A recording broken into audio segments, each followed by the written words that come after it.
Aujourd'hui, l'art ne répond pas aux questions, il les pose. L'art contemporain est comme un nouveau langage. On peut être dérouté face à une œuvre d'art, elle nous déplace dans les questions habituelles qu'on se pose, qui nous amènent à reconnaître les œuvres. Est-ce que j'aime, est-ce que je n'aime pas? Est-ce que c'est beau, est-ce que ce n'est pas beau? L'œuvre d'art va au-delà de ces questions. Maintenant, les artistes n'utilisent plus forcément des pinceaux ou des matières pour sculpter. Ils peuvent utiliser des mots, des idées.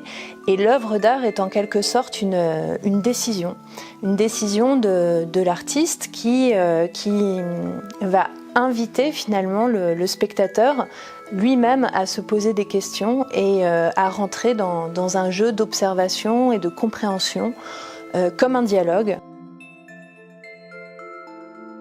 On s'est habitué à voir le monde à travers un rectangle, l'espace de la toile, puis celui d'un écran. Les artistes contemporains inventent de nouvelles formes et de nouvelles manières de dire le monde. La peinture peut devenir installation, l'installation peut devenir photographie, la vidéo peut devenir sculpture. Certains artistes ne mettent pas de côté la peinture traditionnelle. Armand, avec son cube rouge, interroge la manière de faire de l'art et la tradition aussi, issue du siècle dernier. En prenant des pots de peinture, en les associant, en les montrant bruts, non pas en faisant des représentations de peinture, mais en regardant cet objet qui contient virtuellement la peinture, je me suis dit, je travaille avec la peinture.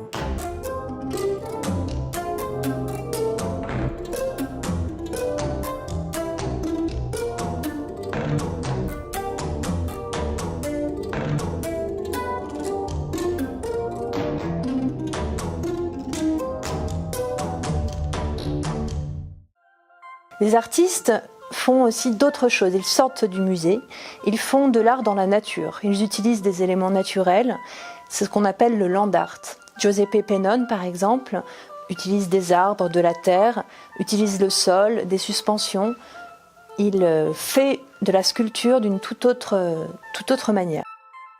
Daniel Buren produit une œuvre dans la cour du Palais Royal à Paris, composée d'un maillage de polygones qui reprennent un motif, un signe visuel qu'il a développé, à savoir des bandes colorées qui mesurent 8 cm,7.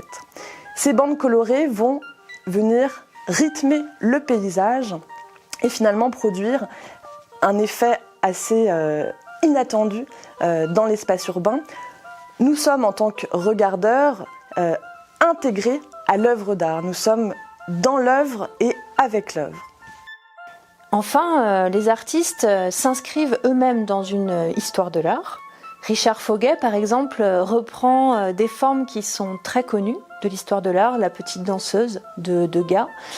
Il va juste en dessiner le contour, la silhouette, il va découper ces images et les mélanger.